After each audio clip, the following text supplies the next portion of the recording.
好，咁咧時間都差唔多啦。咁我哋咧就喺開始今日我哋呢個除夕感恩都唔使熄燈啦，係，我驚後面啲人瞓着覺。係啊，喺開始我哋今日呢個除夕感恩嘅分享晚會之前咧，咁我哋都有少少時間啦，去安靜，亦都讓我哋咧去有個祈禱嘅機會，我哋一齊去諗下啊，已經過去咗一年啦，2025年已經去到尾聲嘅時候。其實我哋今年經歷咗啲乜嘢嘅事情呢？或者我哋今年其實可能有好多高高低低唔同嘅難關面對過，但係呢一切呢，其實我哋都深信上帝係有保守、有掌管、有帶領嘅當中嘅。所以啦，都喺今日藉住今日呢個機會啦，我哋就有呢個晚會，去到無論你係第一次翻嚟又好，已經翻咗嚟好多年又好，其實都係一個重新去。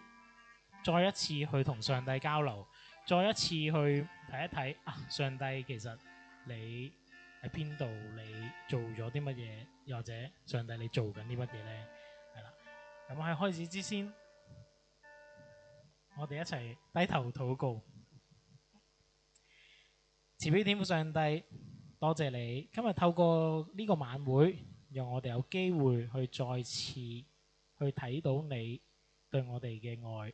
睇到你對我哋嘅關懷，求主你保守今晚整個嘅流程，保守住每一個翻到嚟當中嘅弟兄姊妹或者朋友，以及知道咧有一啲弟兄姊妹翻唔到嚟當中，我哋稍後咧都可能會有錄影啦，再同佢哋作出分享嘅時候，讓佢哋咧都能夠透過今晚各式各樣嘅分享，能夠感受到你嘅愛，得着你嘅幫助，同埋感受到你嘅溫暖。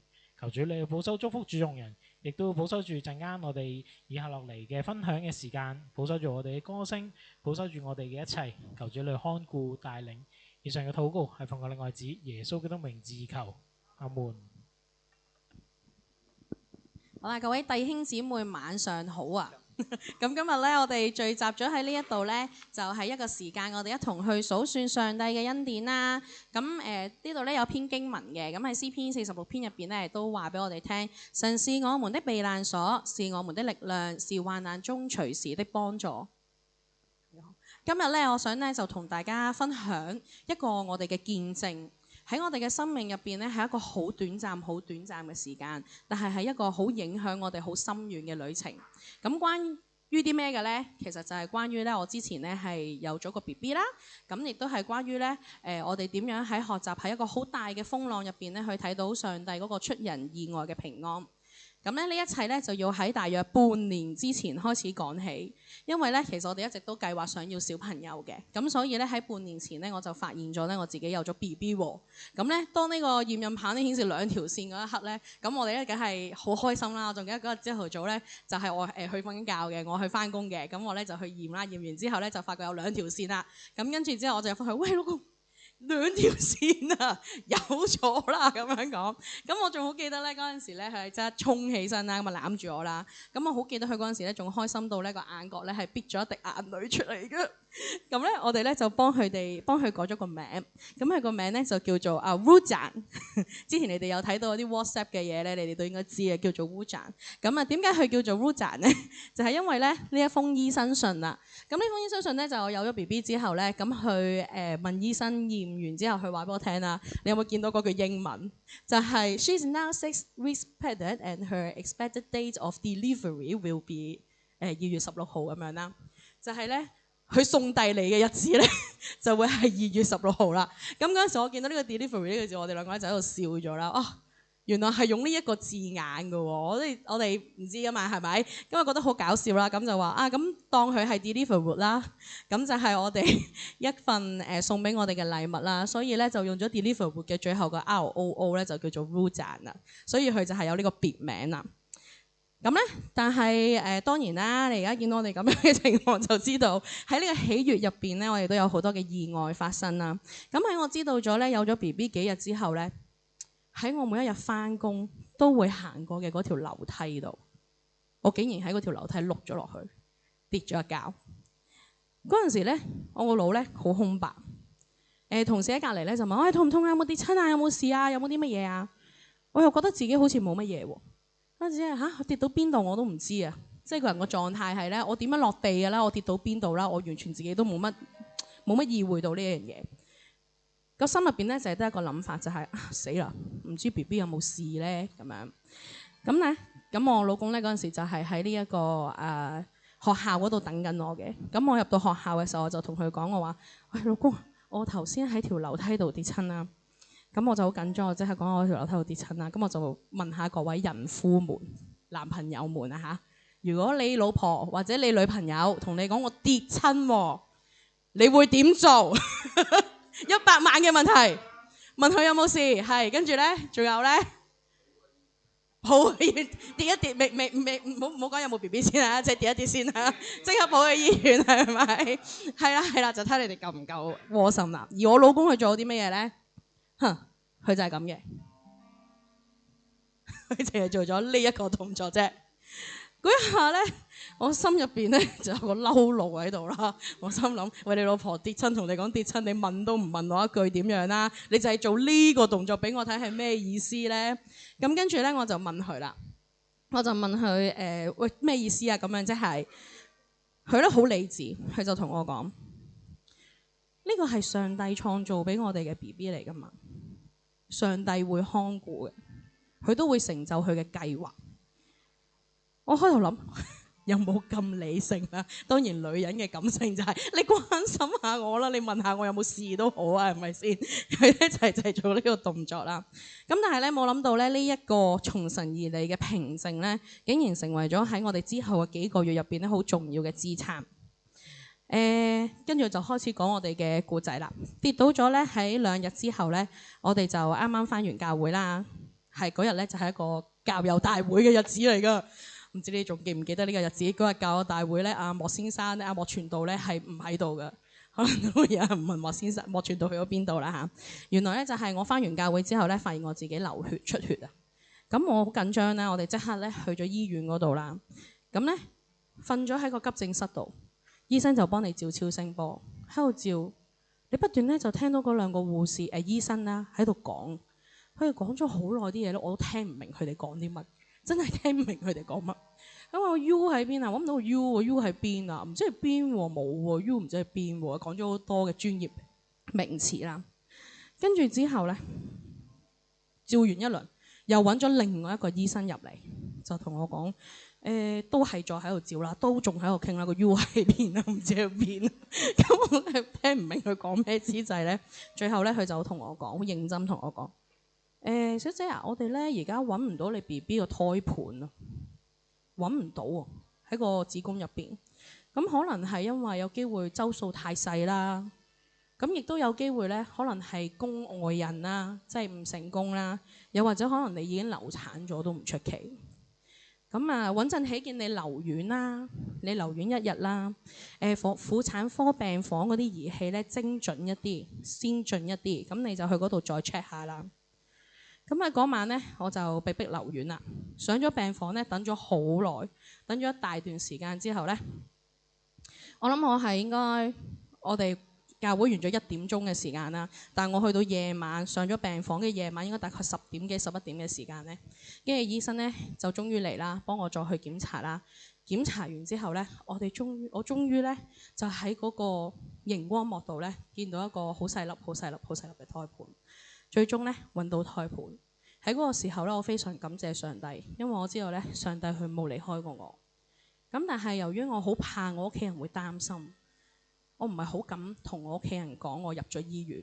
咁我老公咧為咗配合我咧，就我哋一齊扮唔返屋企，扮去玩。咁咧，所以嗰晚咧，我喺個醫院入邊瞓啦，佢都冇返到屋企，佢就一個人咧，哇！呢個位要喊啦，佢咧就一個人咧坐咗喺個冷冰冰嘅醫院個走廊度，直到凌晨啊。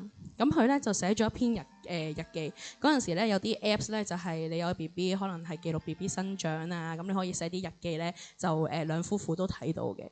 咁咧佢就寫咗呢一篇嘅日記喺入邊。其實我知道佢寫呢段文字咧，其實唔係俾佢自己睇，亦都唔係記錄，其實係俾我睇。我知道佢寫俾我睇咧，係想讓我可以放鬆一啲。但係咧，事實佢寫緊呢段文字嘅時候咧，其實一啲都唔係看似咁輕鬆啊！冇事啦，今晚好好休息，聽朝再見啦咁樣嗰啲咧，佢真係嗰時寫嘅時候咧，一啲都唔係咁輕鬆。喺我哋之後再傾翻嘅時候咧，原來嗰一晚咧係佢喺我成個孕期入邊咧，佢最無助，亦都係最擔心嘅一晚。佢坐咗喺個走廊度咧，佢就質疑，佢問上帝：點解你要咁樣安排啊？上帝，你咁樣嘅意思即係乜嘢啊？我唔明喎咁樣。咁喺嗰種嘅無助入邊咧，佢依然都選擇咗等待啦、聽命啦、放手啦，繼續咧將呢個小朋友交託俾上帝。就好似一陣間咧，佢即將會唱一首歌啦，就係神你在掌管。咁咧，希望喺呢首歌入邊咧，都帶俾一啲支持鼓勵俾大家，知道上帝咧一定係掌管住我哋嘅一切。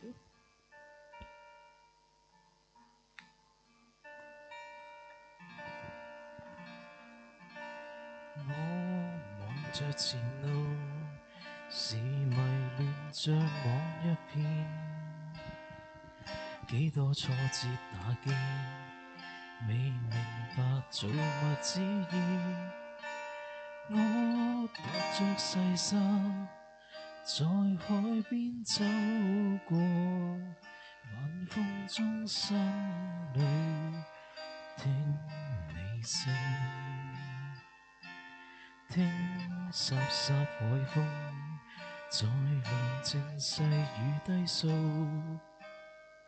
眺望滔滔海波，在無言默默宣告，主好大能力，愛天街響應，每一刻變幻，亦在你的旨意裏。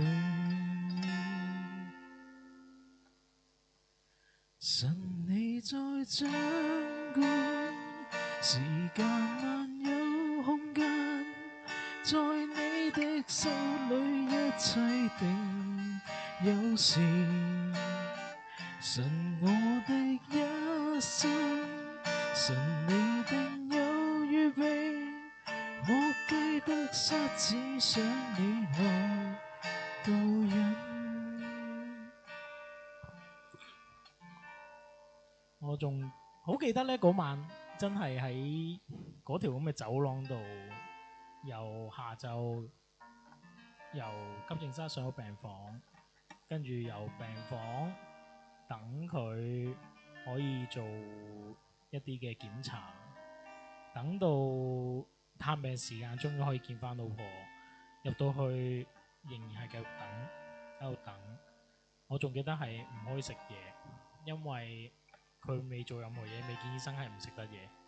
成個過程好漫長喺個病房入邊，但係正如我後尾同佢傾偈嘅時候，佢講冇嘅，一定要扮冷靜，點都要死頂。嗰一刻你冇得唔頂，因為你知道唔頂嘅話，唔單止我會頂唔順，佢更加會頂唔順。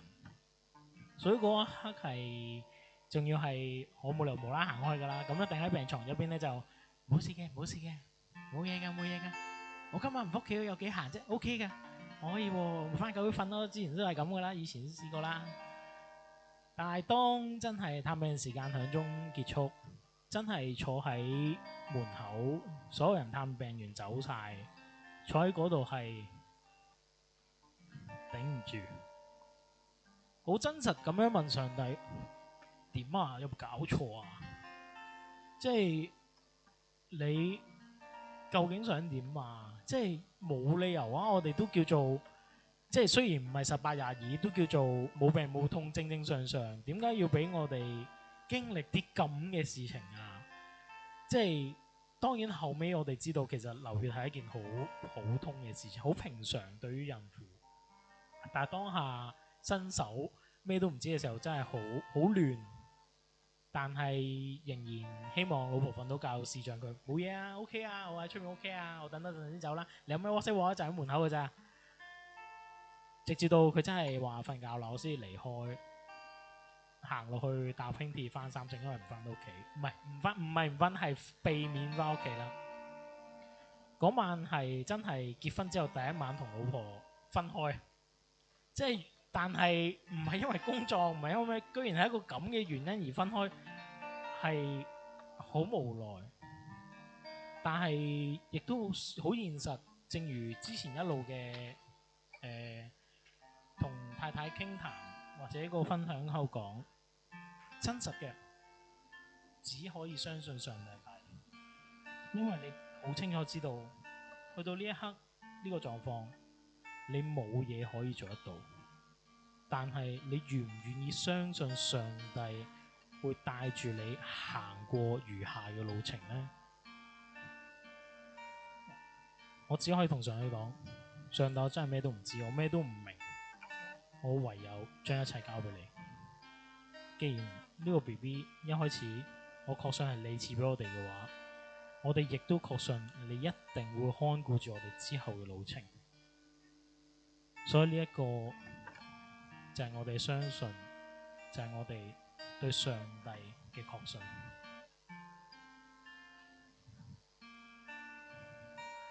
我望着前路，是迷亂像網一片，幾多挫折打擊，未明白造物旨意。我踏着細沙，在海邊走過，晚風中心裏聽你聲，聽颯颯海風在寧靜細雨低訴，眺望滔滔海波，在無言默默宣告，主好大能力，海天皆響應，每一刻變幻，亦在你的旨意裏。神你在掌管，時間還有空間，在你的手裏一切定有時。神我的一生，神你定有預備，莫計得失，只想你來導引。神你在掌管，時間還有空間，在你的手裏一切定有時。神我的一生，神你定有預備，莫計得失，只想你來導引。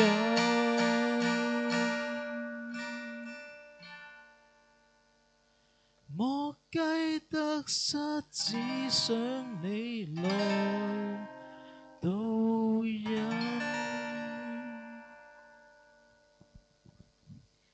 好啦，跟住落嚟咧，我哋就會繼續分享啦。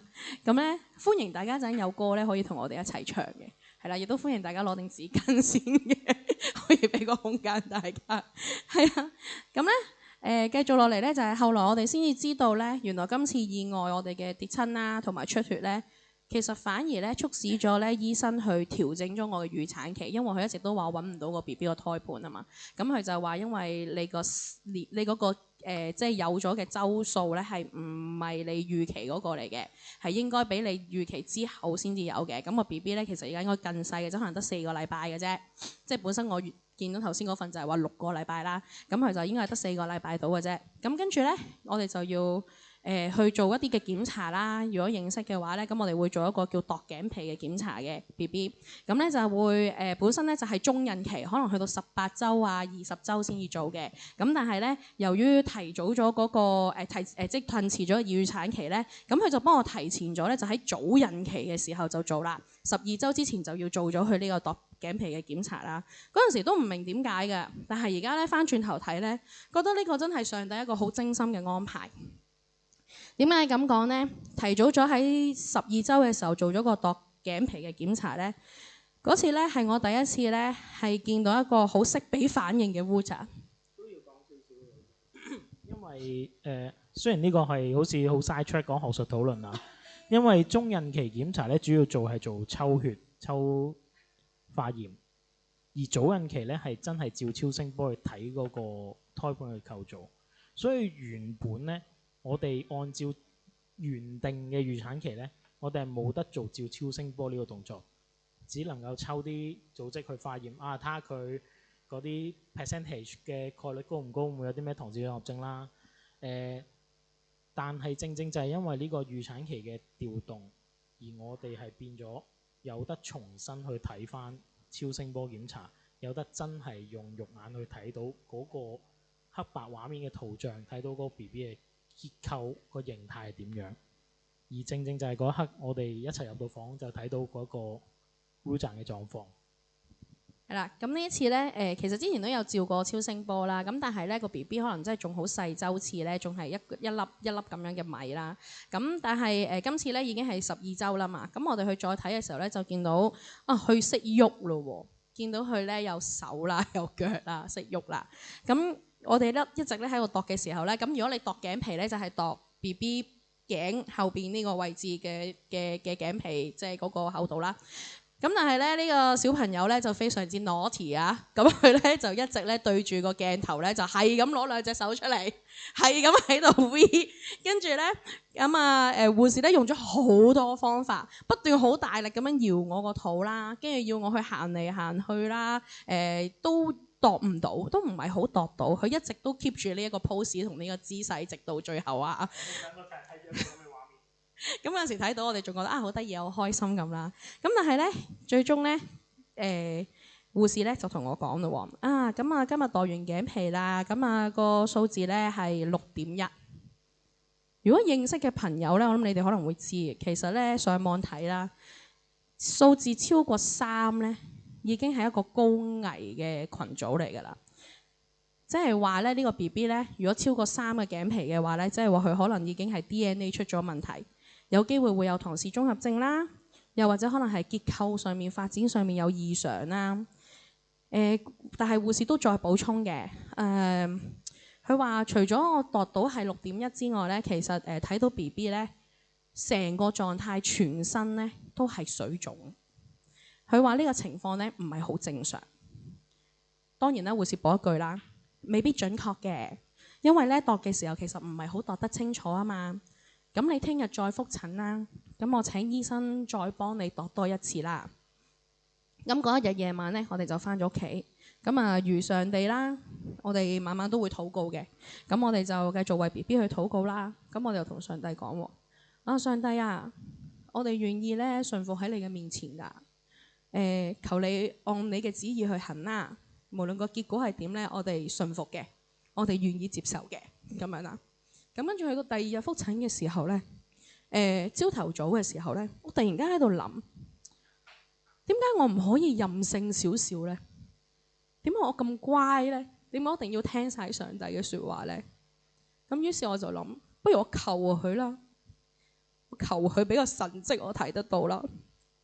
我就同佢講，我話上帝啊，我求你啊，你俾我陣間檢查嘅時候咧，烏陣乖乖地俾醫生度完之後咧，個數字係正常嘅，高少少都唔緊要嘅。咁但係最好就係正常啦。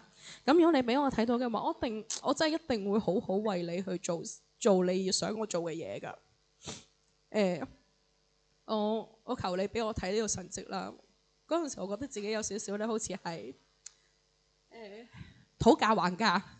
即係已經冇辦法之下咧，我唯有同上帝討價還價啦。你俾我見到呢樣嘢，我就幫你做好多好多嘢啦。我一定會將你呢個見證講俾人哋聽。突然間喺嗰個時間咧，個腦入邊咧閃過咗我一啲嘅朋友，一啲微信嘅朋友，一啲微信嘅親人。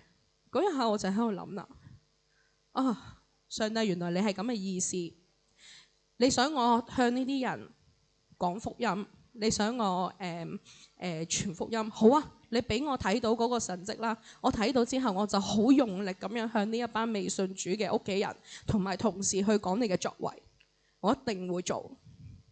咁去到醫生嗰度咯喎，去到醫生嗰度啦，醫生檢查完啦，出嚟嘅數字咧係6.9，係比琴日更嚴重。上帝俾我嘅回應咧，佢好特別。佢冇即刻攞開咗呢一個6.9嘅數值，但係佢俾我見到另外一個神蹟，就係嗰日咧，我朝頭早喺度等緊嘅時候咧，咁我有同事問我，佢問我啊你點啊 OK 嘛咁樣啦，跟住之後咧，佢就話我就話都未排到我啊，仲等緊，快啲祈禱啦。跟住佢就同我講祈咗啦，由琴晚祈到今日啦。哇！我一見到呢句説話嘅時候咧，我真係喺個醫院度喊到 feel 嚟，本身6.9我都未喊嘅，睇到呢句我就喊啦。點解我會咁樣喊？因為我今朝喺個沖涼房嘅時候，個腦閃過嘅人就係你個人咯。咁我就即刻覺得，上帝原來你要俾我睇到呢樣嘢。跟住第二個就係隔離呢個係我阿嫂嚟嘅。咁我同佢講啦，我話阿嫂啊，你嗰陣時咧生咗2個 BB 咧，有冇試過頸皮厚啊？會唔會係啲DNA 有問題啊？咁啊同一個種咁，我同我哥係咪先？咁啊，梗係問下啲親近嘅人啦。跟住佢就話冇喎，冇嘢喎，OK 喎。跟住問咗我啲資料之後咧，佢就同我講一切會順利，最終加咗句相信會有最好嘅安排。跟住就帶咗你十字架喺度。阿嫂亦都係我嗰朝沖涼嘅時候閃過嘅嗰個微信嘅親人。跟住我覺得呢一樣嘢係一個好奇妙嘅情況。原來上帝俾我睇到嘅呢個神蹟咧，佢呢啲咧就係我諗住等有神蹟先去傳福音嘅對象啦。但係竟然係喺我最軟弱嘅時候咧，佢哋翻轉頭喎，俾咗個好大嘅力量我先至驚覺咧，原來個神蹟咧唔係一定要攞走呢一個數字，反而咧係一雙又一雙喺我哋身邊扶持我哋嘅手啦，係一句又一句安慰嘅説話啦，係一個有讓我知道我自己唔係孤單嘅記號。佢冇即刻攞走個風浪，但係佢俾我知道咧，喺風浪入邊咧，上帝嘅手從來都冇離開過，亦都冇鬆過手。或許今晚啦，在座嘅你哋啦，都可能喺某個6.9呢個數字嘅陰影之下，可能係醫生對你哋嘅一啲診斷報告啊，或者會唔會可能係銀行嘅結餘數字啊，又或者可能係你哋個關係咧當中有啲好難跨過嘅困難啦，或者好難跨過嘅鴻溝啦。但係我好想話俾你哋聽咧，其實上帝一路睇嘅唔係睇緊你嘅困難，唔係睇緊你嘅數字，佢睇緊嘅係你，就係你本身。佢可能會用緊你一啲意想唔到嘅方式去尋找你，可能係透過朋友嘅一句問候，透過一個擁抱，甚至咧係一首偶然聽到嘅詩歌。咁今晚咧好想唱呢首詩歌俾你哋聽，讓到你哋咧都有個睇下會唔會呢首就係你哋偶然聽到嘅詩歌啦。你不間斷在我背後追趕我，你用慈愛聲音呼喚我，從此渴望住在你裏面，在你翅膀下躺臥，你用慈愛恩惠保護我，你是我的牧人，不斷尋找我，你的杖你的竿都安慰我，你是我的牧人，親自尋找我，耶穌，我願意將一生交託。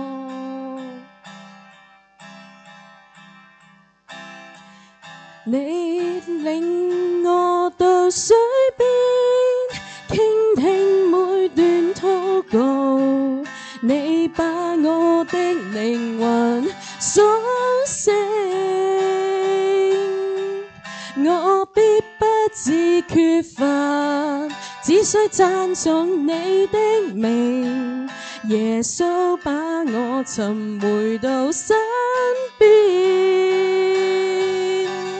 你不間斷在我背後追趕我，你用慈愛聲音呼喚我，從此渴慕住在你裏面，在你翅膀下躺臥，你用慈愛恩惠保護我。你是我的牧人，不斷尋找我，你的杖你的竿都安慰我。你是我的牧人，親自尋找我，耶穌，耶穌，你不間斷在我背後追趕我，你用慈愛聲音呼喚我，從此渴慕住在你裏面，在你翅膀下，耶穌，我願意將一生交託，耶穌把我尋回到身邊。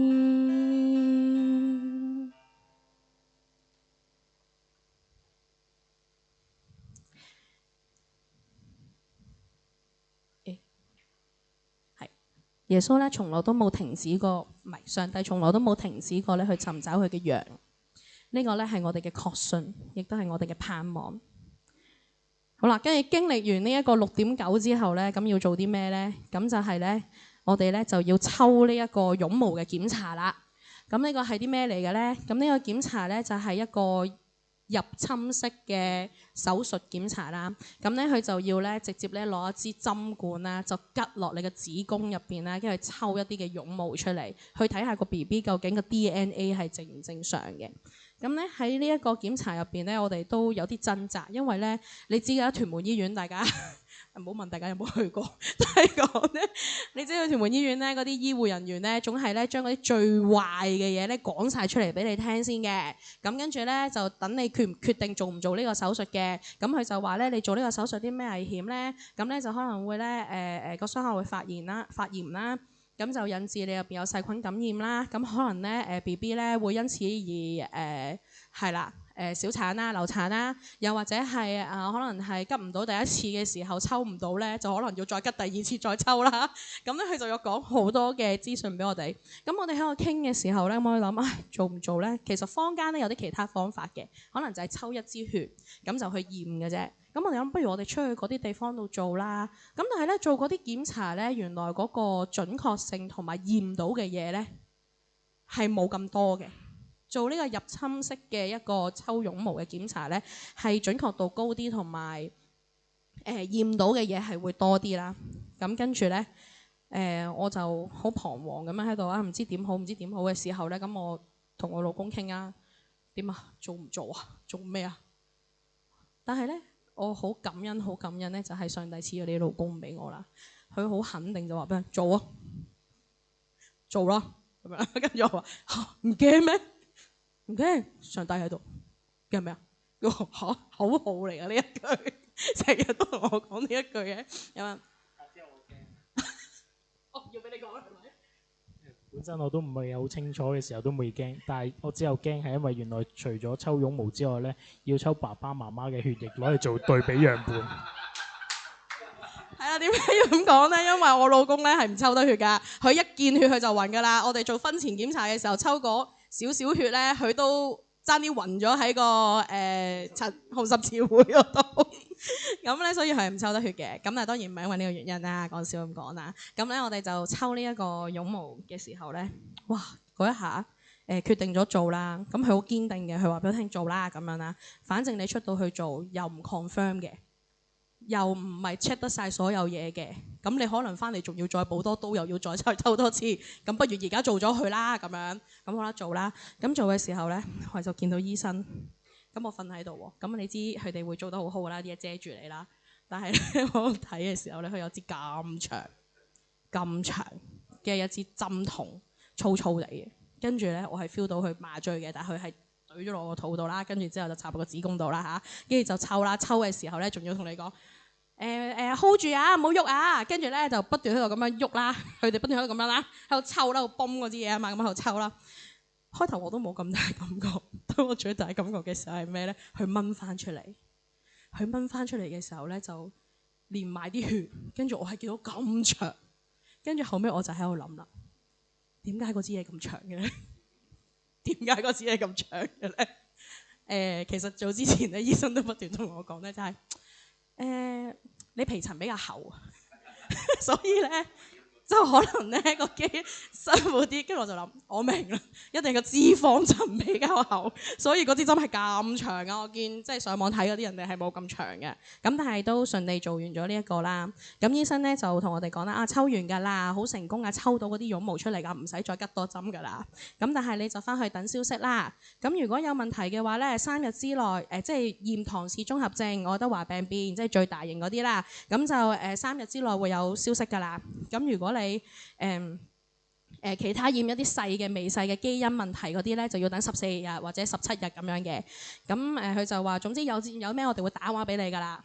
咁咧嗰3日入邊咧，我哋就喺度等啦。過完1日，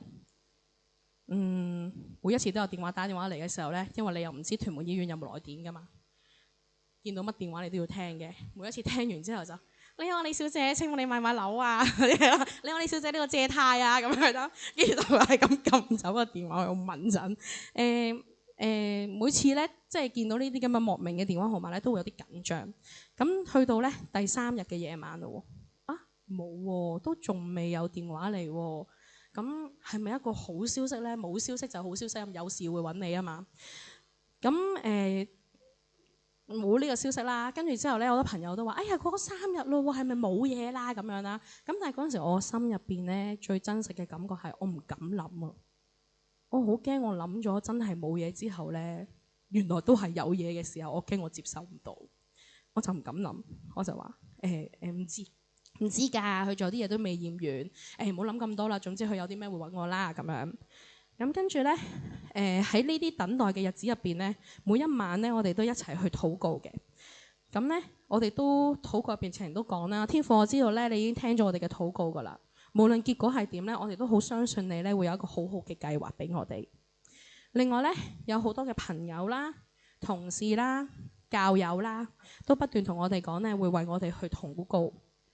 仲藉住呢一樣嘢咧，我有咗一個機會咧，去同我啲非信徒嘅同事咧。佢講起禱告嘅力量，唔係我講嘅，係佢哋話俾我聽啊！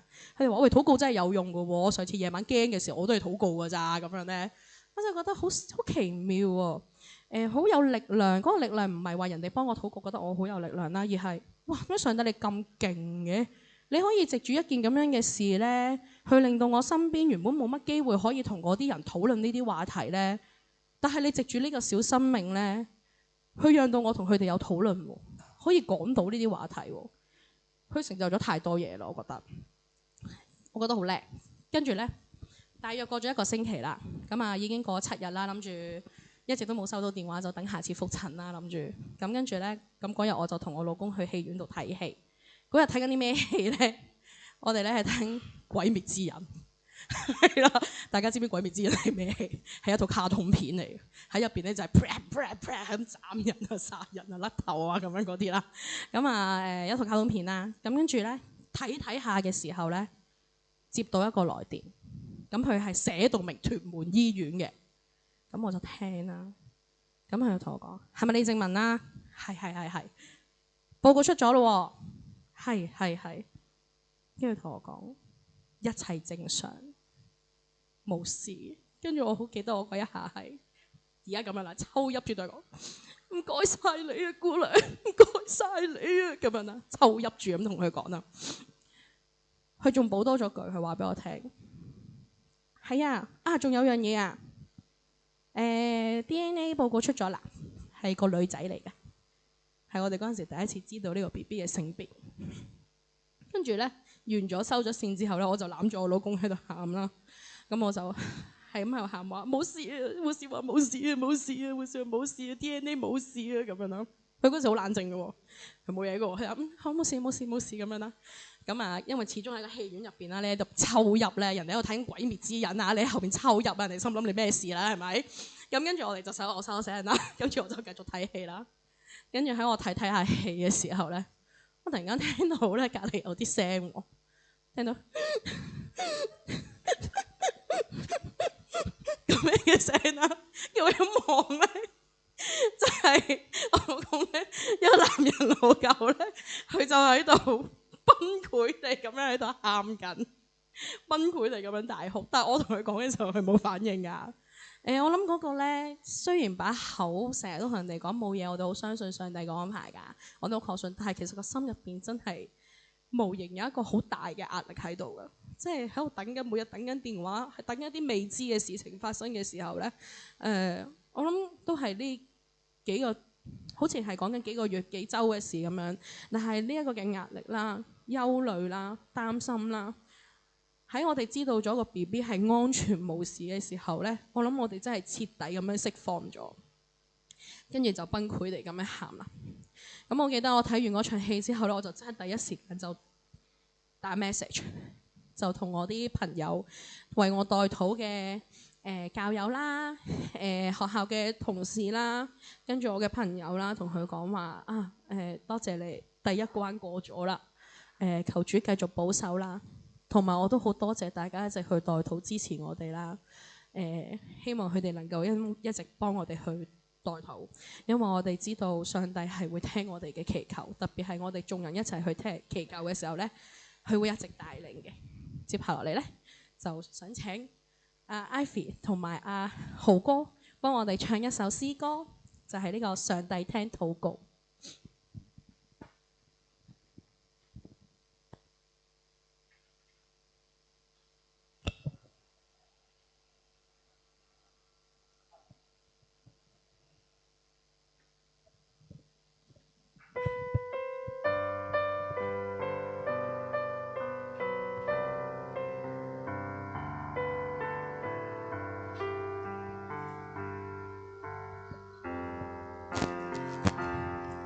誰了解此時我心，靜淚流像火塘，從我心燒如炭火，又像冰將我封鎖。黑髮一夜白頭，我往絕望路走。神啊，可否聽聽我禱？問你可聽到我在傾訴，今我無語問蒼天。我看前路極灰暗，試問誰為我指引？我軟弱可知道，我問誰可以？若你真的為我犧牲，你定必會聽我禱告。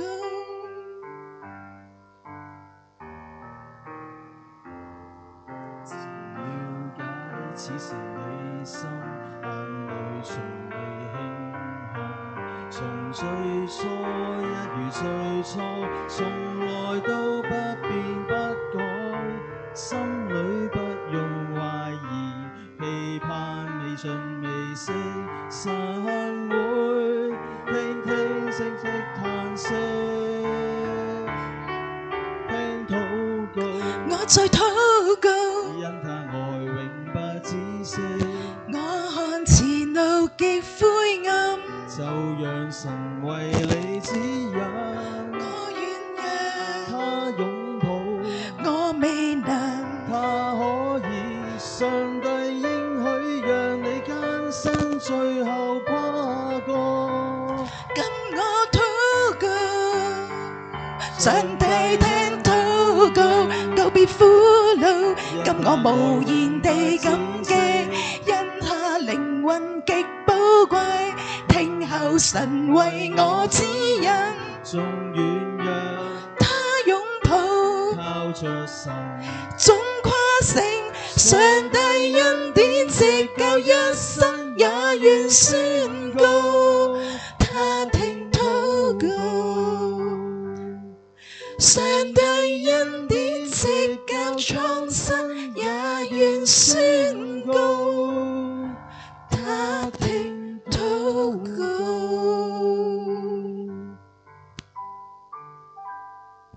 該晒豪哥同 Ivy。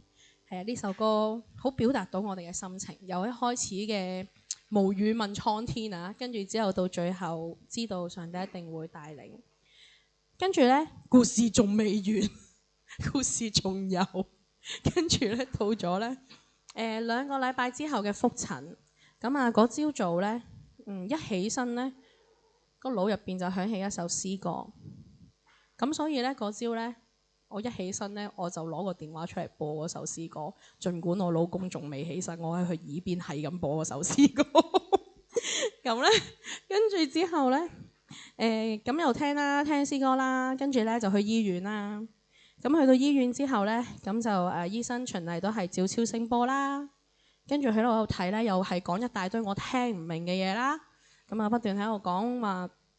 唔知啲咩我估計佢應該係講緊啲心肝脾肺腎嗰啲嘢咧，齊唔齊啊？有冇喺度咁樣啦？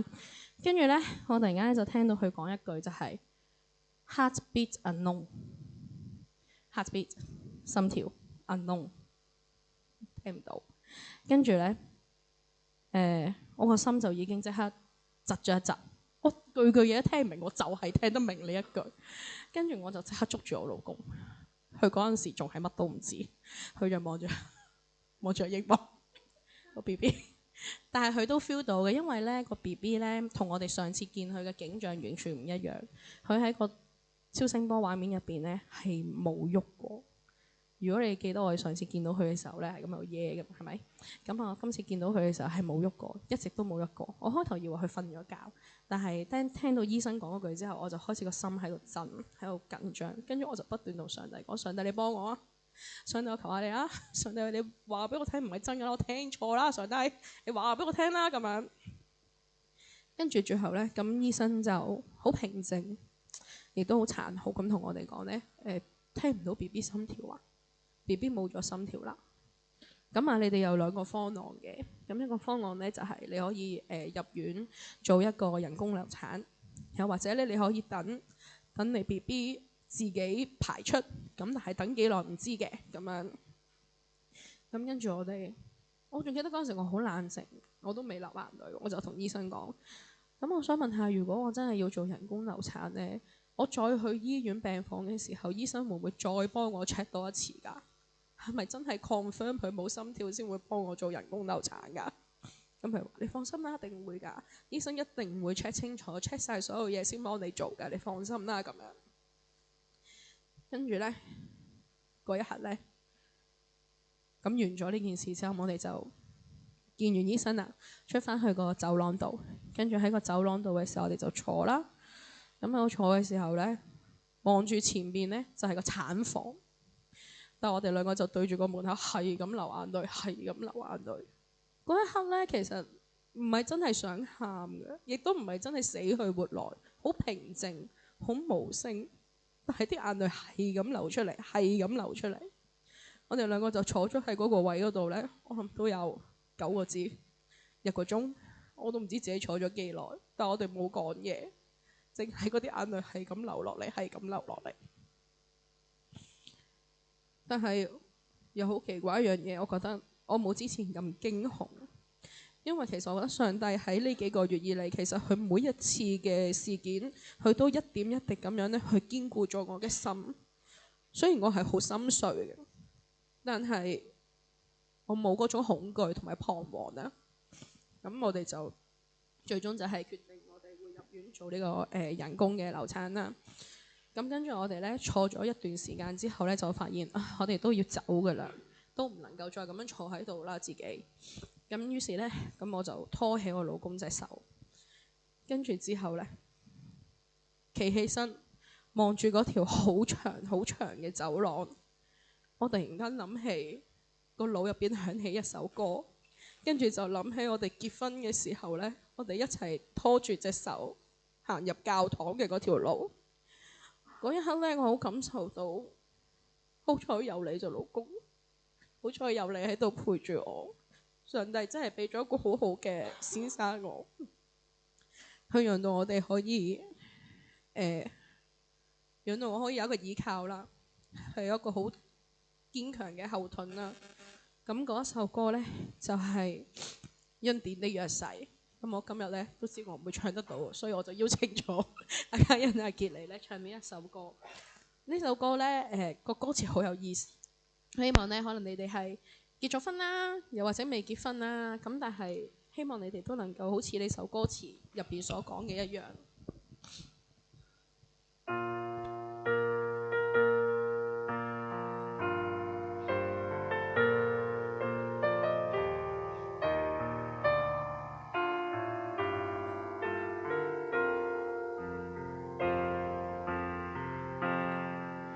一步一步牽着你手走這步，天晴天暗沒變改，一生跟你走。接近靠近，挨近你將心貼近，緊隨緊靠，信你心與愛心中不變更。曾聽說這人生沒有永久的約誓，而我卻信神恩，全無懼怕一起走。如若暴雨狂風會擋着去路，仍一心緊靠主。神帶領這人生，承諾恩典的約誓，憑信與愛前奔，同負十架一起走。無論樂苦貧富，有天或軟弱，仍一心將這生給你。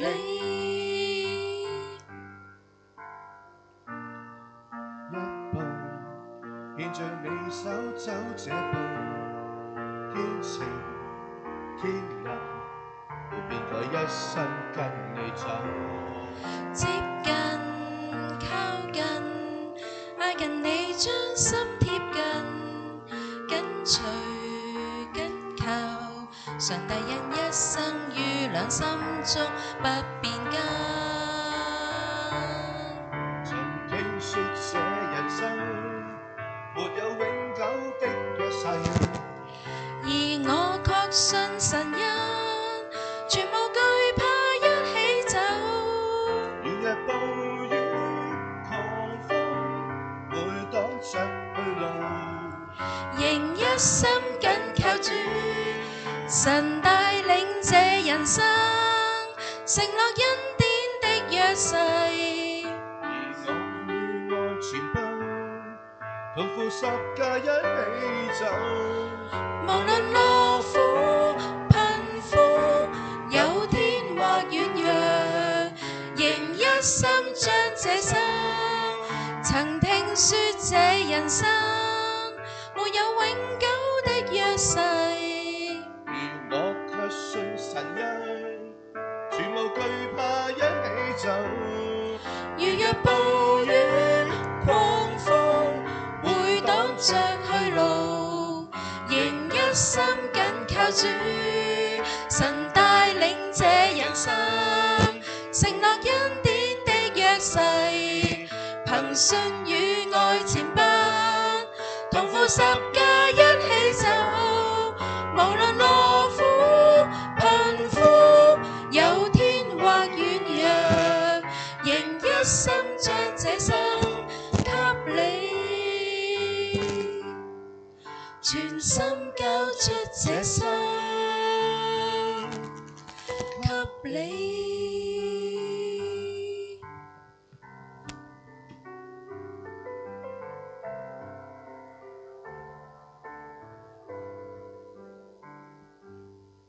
謝謝呢首歌，呢首歌係一首好感人嘅詩歌，大家都可以多啲聽。好啦，咁跟住繼續講落去呢，就係當我哋離開咗醫院之後呢，咁我哋呢就經過我哋呢，其實個狀態好似有啲唔係好正常啦。咁啊，又冇嗰啲好大哭大鬧啊、情緒崩壞啊、死去活來啊，我哋冇，我哋完全係係咯，係咯，做咩啊？食飯咯，係咯，即係嗰種。唔係好知自己個狀態係點，咁我哋覺得好似唔係好尋常，不如揾個人傾下啦。咁啊，於是我哋就揾咗美爾係啦，咁就同我哋咧即刻約咗佢翻嚟教會度同我哋傾咗一陣偈。咁其實咧傾談嘅內容係啲咩咧？好多都唔記得咗，我都唔記得講咗啲咩，我就係記得有兩個重點好重要嘅。第一個咧就係阿美姨同我哋講就係，其實咧烏贊就好似上帝送俾你哋嘅一份小禮物咯。咁佢嚟到咧，其實就帶俾咗你哋有好多好多嘅恩典啊！其實就真係我喺回想翻嘅時候，其實佢真係俾咗我好多睇到上帝同在嘅帶領啦。第二樣嘢咧，佢就同我講，同埋你記住啊，你個 BB 咧係上帝啦，佢會好好愛錫啦。但係其實你咧都係上帝好愛好愛嘅女兒嚟㗎，佢一樣都好愛你同埋好錫你㗎。當我聽到呢句説話嘅時候咧，我就覺得好似一道光咁樣，好溫暖咁樣照咗喺我個心入邊。我成日咧個心都係諗住成日就諗住 BB， 但係我都冇諗過，其實我都係上帝好愛嘅嗰個人嚟嘅喎，上帝都好愛我嘅喎。咁究竟佢喺呢個經歷入邊帶俾咗我啲咩嘢咧？咁於是，我喺呢個情況之下，聽到佢講完呢句説話，我哋兩個就覺得好似放低咗啲重擔啦，就得着咗安慰一樣啦。跟住落嚟呢，就會唱另一首詩歌。造物的主，你一一細察，你照料疼惜每一個。從頭你愛的擁抱，從來不捨棄我，原是你恩典與愛捉緊我。我的名字藏在你心，刻在你心上，塗改不了，無人可阻隔你對我的愛。我的名字存在那刻，已在你心上。如此的愛何等寶貴，一生不改變，單單屬你。造物的主，你一一細察，你照料疼惜每一個。從頭你愛的擁抱，從來不捨棄我，原是你恩典與愛捉緊我。我的名字藏在你心，刻在你心上，塗改不了，無人可阻隔你對我的愛。我的名字存在那刻，已在你心上。如此的愛何等寶貴，一生不改變，單單屬你。我的名字藏在你心，刻在你心上，塗改不了，無人可阻隔你對我的愛。我的名字存在那刻，已在你心上。如此的愛何等寶貴，一生不改變，單單屬你。我哋個名都喺上帝嘅心入邊。我的名字藏在你心，刻在你心上，塗改不了，無人可阻隔你對我的愛。我的名字存在那刻，已在你心上。如此的愛何等寶貴，一生不改變，單單屬你。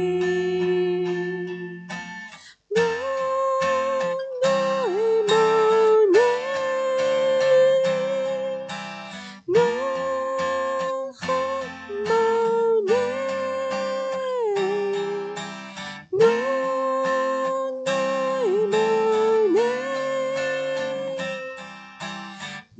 生愛你，單單單屬你。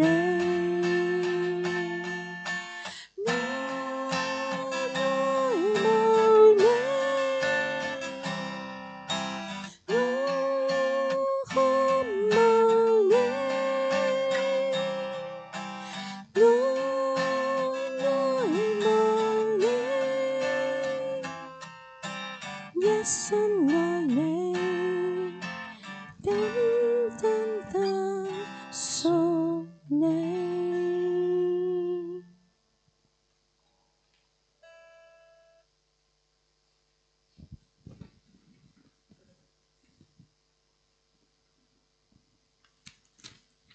揾翻份歌啊，係啦，係啦，跟住咧，咁我哋就好啦。跟住嘅日子咧，我哋就好平靜啦。咁我哋就等待入院啦，跟住就去做呢個人工嘅流產啦。我記得入醫院嗰日咧，係朝頭早未夠8點鐘我就入咗醫院啦。咁咧就用藥啦，用咗藥咧就要等佢個子宮自己收縮。咁收縮嘅時候咧，就將個 BB 吞翻出嚟咁樣啦。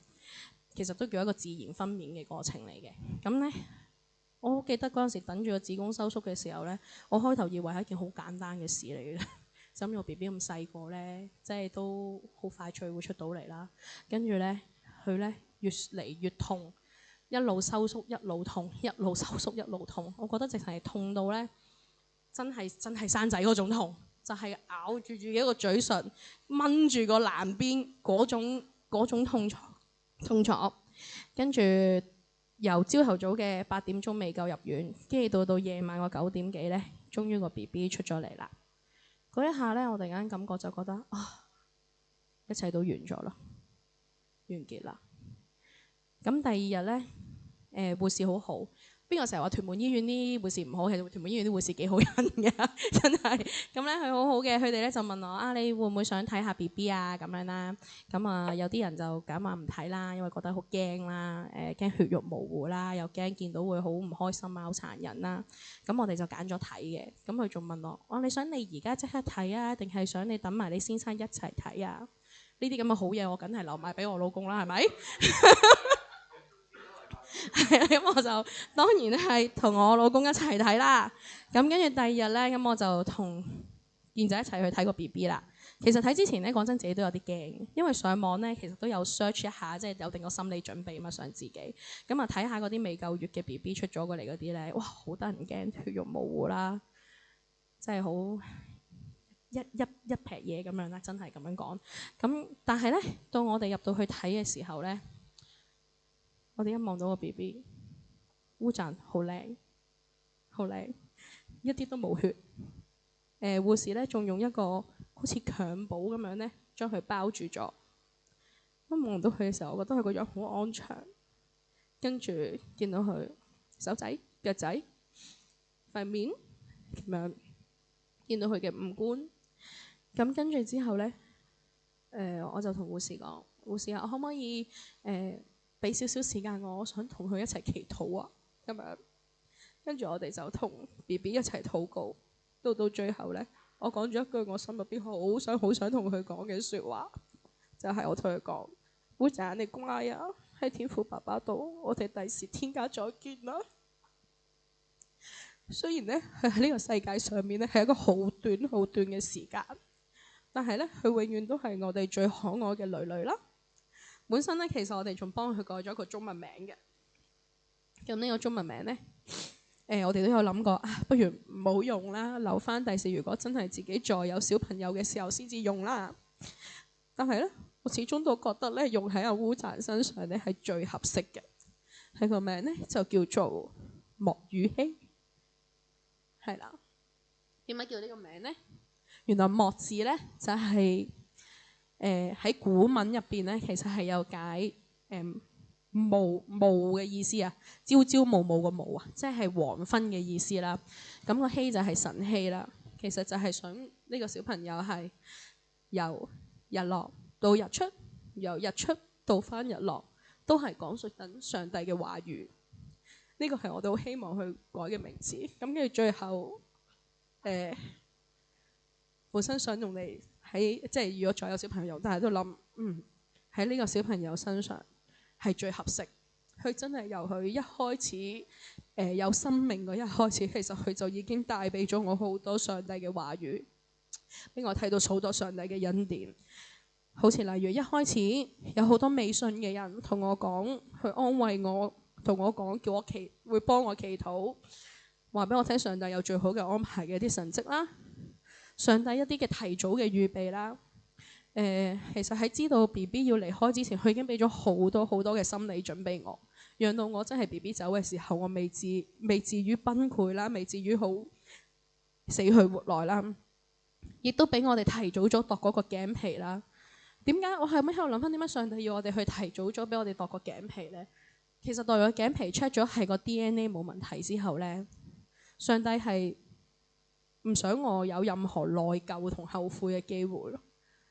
如果我冇 check 到個頸皮係中孕期或者之後先去 check， 但係嗰陣時個 BB 可能已經冇咗心跳，我喺一個乜嘢都唔知嘅情況之下，個 BB 冇咗心跳，我一定會非常內疚，覺得係咪我食嘢唔好啊？係咪我做啲嘢做得唔好，令到個 BB 冇咗個生命呢？但係佢俾我提早咗去檢查，知道埋 DNA 都冇問題。純粹可能係佢分裂嘅時候嗰個而家都未知咩事，我哋其實都未再睇最後個報告。可能純粹係一個發展上面一個好自然嘅一個問題，唔係我嘅問題。我覺得呢個係一個好大嘅安慰。上帝去了呢個 BB 走嘅時候，都同我哋講，佢都仲萬全咁樣去保護住我，話俾我聽，唔係你嘅問題。佢嚟係帶咗好多好多嘅恩典俾你。咁所以呢，又令我諗起，我就覺得咧呢個 BB 好似嚟呢，就係想唱一首歌俾我聽咁。咁呢首歌呢，叫耶和華要保護你啦。咁我呢，就邀請咗我兩個侄女唱呢一首歌。咁佢哋呢，就錄咗音嘅幫我。咁啊唱得唔係咁好，唔好介意。我哋聽下呢首詩歌。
相信呢，耶和華佢保護我之餘呢，佢都必會保守你哋每一個人啦。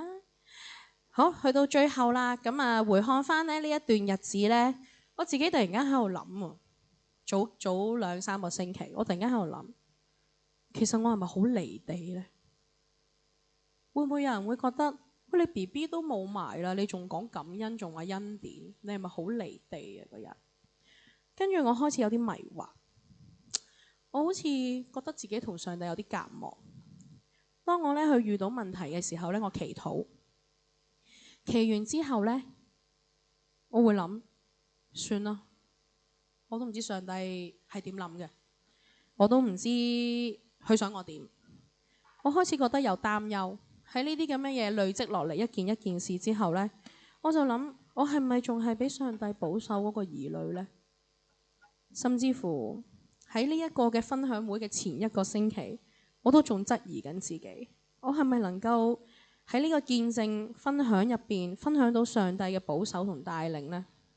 我究竟係咪真係咁信呢？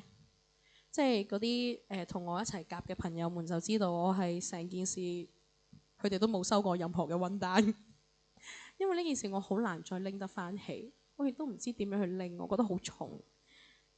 跟住我就諗啦，咁我當然都要傾啦。原來人呢，就係喺無風無浪嘅時候呢，其實你去相信呢係一件好容易嘅事嚟嘅。我之前覺得自己非常相信係好易嘅事嚟，但係當你一遇到有一啲困難嘅時候，甚至乎經歷過可能一啲傷痛啊、挫敗啊、困難嘅時候呢，你好容易會亂諗嘢㗎。咁喺呢個時候，咁我梗係咁屬靈嘅問題，我梗係同我老公傾啦。咁呢，佢又同我傾下呢，我突然間諗到咯。其實呢，上帝唔係唔眷顧你啊，佢唔係唔保守你，唔係唔眷顧你，只係呢，佢唔係用緊你想要嘅方式嚟眷顧你。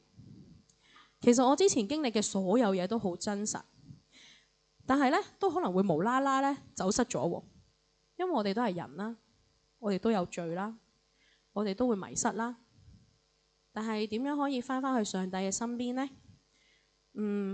好想特別將呢一段呢都加埋入嚟，因為之前係冇呢一段。點解要加呢一段？就係其實大家都好多係一啲信徒，我相信你哋都有試過有迷失啦，同埋有一啲挫敗嘅時候，亦都有啲可能唔知點算嘅時候。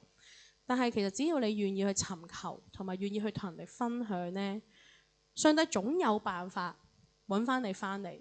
我同我老公傾完之後，我諗到啲辦法，我再去攞翻呢一份嘅分享見證嘅時候，去諗嘅時候，我發覺呢件事全部都係咁真實。上帝從來都冇離開過我，讓到我又再一次去堅信翻呢一樣嘢。最尾送多一首歌俾大家，就係我的日子如何，希望大家呢都可以留意一下呢一首歌，同我哋一齊唱。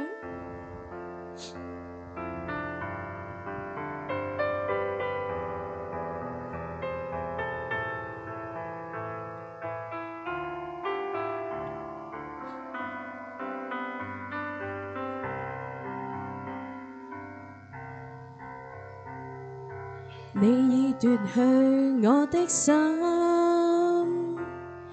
替我抹去這心昏暗，神光照進死蔭路，令我走正義路。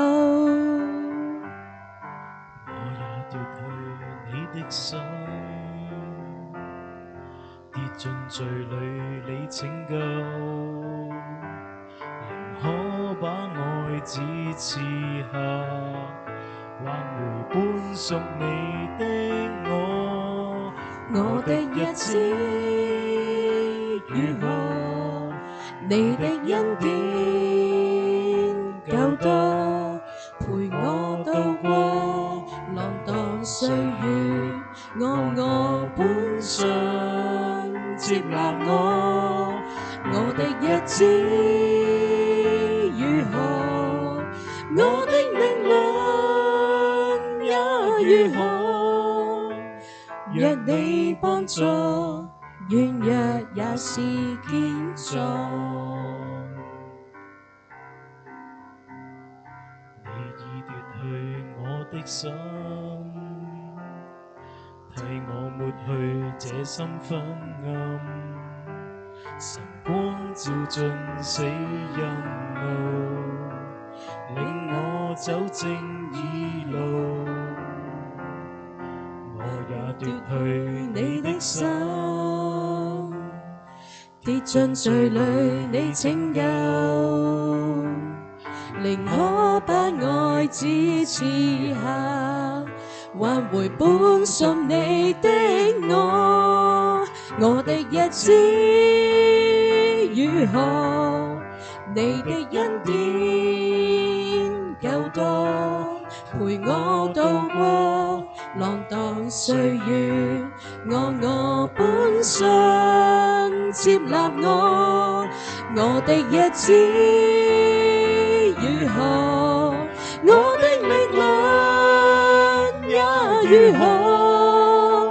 若你幫助，軟弱也是堅壯。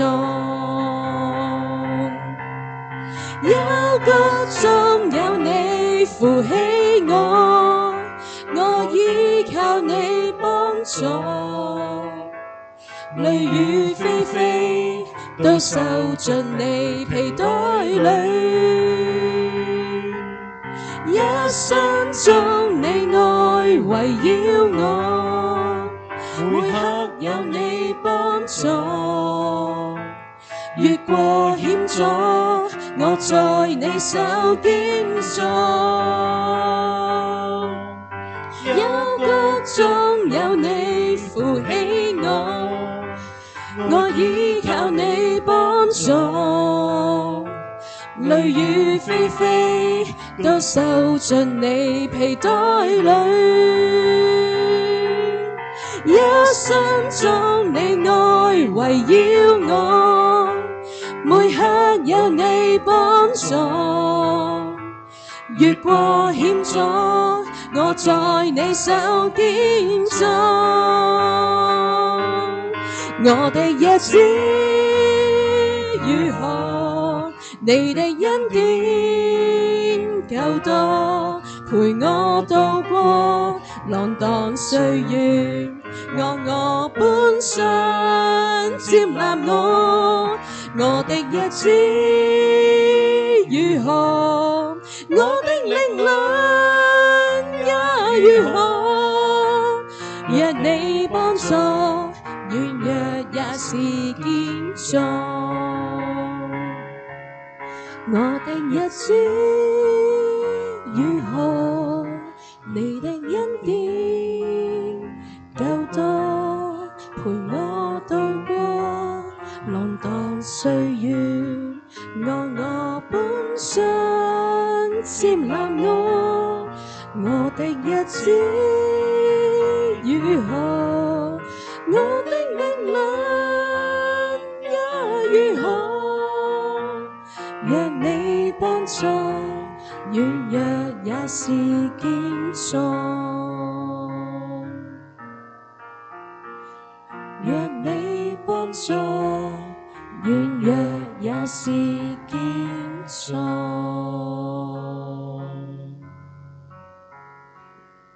喺腓立比書4章7節入邊講到，上帝所賜出人意外嘅平安，必在基督耶穌裏保守你們的心懷意念。呢一種平安呢，唔係冇風浪嘅平靜，而係喺風浪入邊知道邊個掌舵嘅安穩。最後呢，我哋都好想將呢份呢從神而嚟得到嘅安慰啦，同埋恩典呢傳遞出去。我哋分享咗烏扎呢個故事呢，係因為喺呢個過程入邊，我哋好真實咁樣經歷咗好多代禱嘅力量啊！我哋呢永遠都唔會忘記呢，好無數個為我哋代禱嘅短信啦、安慰啦、説話啦，就好似一啲睇唔到嘅雙手咁樣托住咗我哋，真係就快下沉嘅心啦。咁喺哥林多後書1章4節都有講到，我哋一切嘅患難中，佢就安慰我哋，叫我哋呢能用神所賜嘅安慰去安慰嗰啲遭遇各樣患難嘅人。今晚呢，我哋預備咗一個代禱卡。如果你哋心入邊呢都有一啲重擔，無論可能係身體疾病啊，或者關係嘅破碎啊，工作嘅壓力啊，或者講唔出口嘅憂傷呢，我想你寫低。咁你寫低咗呢，我哋承諾會好好認真咁樣持續地去為你哋禱告，因為我哋咧知道咧每一個禱告咧都係大有力量嘅，你唔需要咧獨自去背負呢一啲嘅重擔啦，因為基督嘅身體我哋要一同擔當。而家就可以派發呢一個代禱卡係嘛？哦，祈咗禱先係嘛？好，咁我哋最後我哋都喺派代禱卡之前，我哋一齊低頭禱告啊！感謝上帝。親愛嘅天父啊，我哋咧將一陣間即將可能會寫咗一啲嘅心事，一啲承載住重擔嘅卡片，我哋都帶到去你嘅面前。你係察看人心嘅神啊，你知道咧每一個名字嘅背後，佢都有個故事，每一行嘅字入邊咧都可能有一啲眼淚。求你親自去安慰、去醫治、去幫助，正如你喺我哋屋企入邊嘅風浪中賜下咗呢一個出人意外嘅平安，求你都能夠將呢個平安賜俾在座嘅每一位，讓我哋咧喺彼此嘅代禱中去經驗你愛嘅真實同埋大能。奉主耶穌基督聖名嘅祈禱，阿門。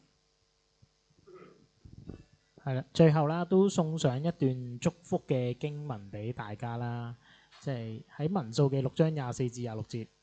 願耶和華賜福給你，保護你；願耶和華使他的臉光照你，賜恩給你；願耶和華向你仰臉，賜你平安。呢段經文呢，我哋喺有陣時崇拜祝福啊，或者一啲場合我都要遇到。但係當我哋再睇呢段經文，或者喺今日分享入邊，呢段經文的而且確，我哋真係睇到上帝係點樣照住我哋，點樣去保護住我哋，點樣去將佢嘅恩典送俾我哋。所以我都盼望啦，無論你有冇寫卡仔又好，我哋都知，我希望大家都記住，其實上帝佢一直留意住你，一直都會睇緊你，佢一定會幫助你渡過你眼前嘅一切嘅問題或者難關。願主祝福大家。咁呢個咧，我陣間會擺喺出邊啦。咁如果寫咗嘅，都可以放喺呢個黑色盒子入邊。咁我哋咧，我同我太太嘅晚上嘅私禱時間咧，都會為你哋禱告嘅。